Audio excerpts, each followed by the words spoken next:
Hi hello నమస్తే welcome to social post. నేను మీ యాంకర్ పప్పు. ఈ రోజు మనం ఒక స్పెషల్ గెస్ట్ ఉన్నాం. ఆ గెస్ట్ ఎవరో కాదు, criminal court senior advocate Vijayalakshmi గారితో ఉన్నాం. కొన్ని న్యాయపరమైన చట్టపరమైన సందేహాలను మేడం గారిని అడిగి తెలుసుకోవడానికి ప్రయత్నిద్దాం. నమస్తే మేడం. నమస్తే అమ్మా. అండ్ పెళ్లి జరిగేటప్పుడేమో లాంఛనాలతోని అన్ని నగలు కట్నం అని నగలని అమ్మాయికి ఇచ్చి పంపిస్తారు. ఇలాంటి చిన్న ఇష్యూస్ అయినప్పుడు డైవర్స్ వచ్చినా కూడా పెద్ద మనుషులు తీసుకొని విడాకులు తీసుకునే టైంలో మేము ₹1,00,00,000 ఇచ్చాం, మాకు 2 కోట్లు కావాలని డిమాండ్ చేస్తుంటారు ఆడపిల్ల వాళ్ళు. అలాంటప్పుడు ఇచ్చే రూల్ ఉందా మేడం? అబ్బాయి తరపున వాళ్ళు ఇవ్వాల్సిన రూల్ ఉందా? రూల్ అంటూ లేదమ్మా. ఓకే, అవి తప్పది. డిమాండ్ చేస్తే తప్పే అది.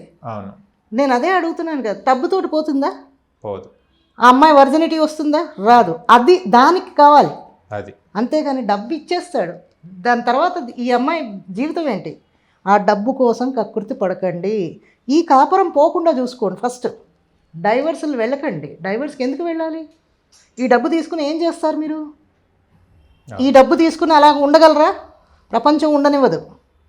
ఆ అమ్మాయిని ఎవడో లత్తుకోరగాడికి ఇవ్వాలి, బతకనీయదు, ఒంటరిగా ఉండలేదు, విడోస్నే వదలట్లేదు. సో ఆ అమ్మాయి చిన్నపిల్ల అయి ఉంటుంది, డైవర్సీ అనగానే అదొక రకం ఫీలింగ్ వాళ్ళకి. ఆడవాళ్ళకి ఏంటో తెలిసిన అమ్మ, నవ్వుతారు మీరు చెప్తేను.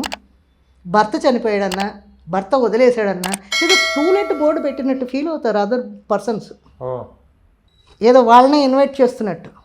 అది న్యాచురల్గా జరిగిన కొన్ని ఉంటాయి, దాన్ని ఎవ్వరూ ఏం ఆపలేము. దాన్ని మీరు అడ్వాంటేజ్ తీసుకోవడం ఏంటి? మన ఇంట్లో కూడా ఆడవాళ్ళు ఉన్నారు, అది ఆలోచించుకోవాలి. తక్కువ మన నోరు జారకూడదు. ఒక్కొక్కళ్ళు ఒక్కొక్కలాగా ఉంటారు ఆడవాళ్ళు. ఒక్కొక్కళ్ళకి అలాంటిది ఏదైనా ఇష్టమై ఉండొచ్చు, ఒక్కొక్కళ్ళకి ఇష్టం ఉండదు. ఆ థింకింగ్ కూడా ఉండని ఆడవాళ్ళు చాలామంది ఉన్నారు. ఏదో ఈ జన్మకు అయిపోయింది, ఈ భర్తతోటే ఫినిష్ అనుకునే వాళ్ళు చాలామంది ఉంటారు. పిల్లల్ని చూసుకుంటూ హ్యాపీగా ఉంటారు. పిల్లలు లేకపోయినా ఆడిని తలుచుకుని బతికే ఆడవాళ్ళు చాలామంది ఉన్నారు. మగవాళ్ళు కూడా అలాగే ఉన్నారు, ఆ అమ్మాయిని తలుచుకుని బతికేవాళ్ళు. పెళ్ళి కాదు కదా, ఎవరిని చూడకుండా కూడా బతికేవాళ్ళు ఉన్నారు. అలాంటి వాళ్ళ బతుకుని వాళ్ళు బతకనేయండి. వాళ్ళు మిమ్మల్ని వచ్చి అడిగితే ఓకే అని, అంతేగాని భర్త చనిపోయడం అనగానే ఏదో టూలెట్ బోర్డు ఉంది ఇక్కడ వెళ్ళిపోదాం, తప్పది. వాళ్ళకి ఒక మనసు ఉంటుంది, వాళ్ళది ఒక లైఫ్ ఉంటుంది. వాళ్ళని బతకనేయండి అలాగా హాయిగా హ్యాపీగా. సమాజం అంటే ఎవరో కాదు, మనమే. ఎవడో మీద వంకలు పెట్టద్దు. మనం కరెక్ట్గా ఉన్నాము అంటే, ఎవడైనా వంకర చూపు చూసాడు అంటే వాడిని మనం మేనేజ్ చేయండి. ఒకసారి చూడండి, వంకర చూపు, నీ చూపు బాగోలేదు, కరెక్ట్ చేసుకోండి అని చెప్పాడు. ఫేస్ టు ఫేస్ చెప్పాడు.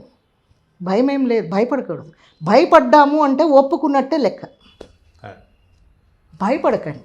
భయపడతాము అమ్మో అని అనకూడదు. అమ్మో అని వెనక్కి తిరిగామనుకో, వాళ్ళు ఏంటంటే లీనియన్స్గా తీసుకుంటారు. పర్వాలేదులే, చెల్తా హే అని అనుకుంటారు. కాదు, ఆమె ఎవరైనా సరే, ఎవరికి ఇష్టం ఉన్నా ఇష్టం లేకపోయినా ఏదైనా బహిర్గతంగా ఇవాళ రేపు ఆ మాత్రం స్వతంత్రంగా బతుకుతున్నారు ఆడవాళ్ళు. నాకు ఇష్టం, నాకు ఇష్టం, నేను మ్యారేజ్ చేసుకుంటానని చెప్తున్నాను. నాకు ఇష్టం లేదు మొర్రో అంటే ఆ అమ్మాయి వెనకాల పడకూడదు, బతకనేయండి అమ్మాయి. పేరెంట్స్ అయినాను, పేరెంట్స్ కూడా మేము ఎన్ని రోజులు ఉంటాం, నువ్వు ఎవరినో చేసుకోపో. ఎందుకు చేసుకోవాలి? ఎవడికి శాశ్వతం కాదు. ఇష్టం ఉంటే ఆమెనే అడుగుతారు, చేసుకుంటుంది. ఆమెకి ఎవరైనా తగులుతారు, తగలకుండా ఉండడు. ఆ అమ్మాయికి నచ్చిందే అనుకోండి, అప్పుడు చేసుకుంటాడు. లేదనుకోండి, వాడు ఊహల్లో బతకనియండి. దాన్ని మించిన బతుకు ఇంకోటి లేదు, దాన్ని బతకనియండి. సినిమా మేడం అంటారు, సినిమాలు మనం చూసే వచ్చాయి. సో సినిమాయే అనుకోండి, ఏవైనా అనుకోండి, ఆ అమ్మాయిని బతకనియండి కొద్ది రోజులు. చచ్చిపోయాడు అనగానే సంవత్సరం తిరగకుండా ఆడదానికి పెళ్లి చేసేద్దాం అనుకుంటారు.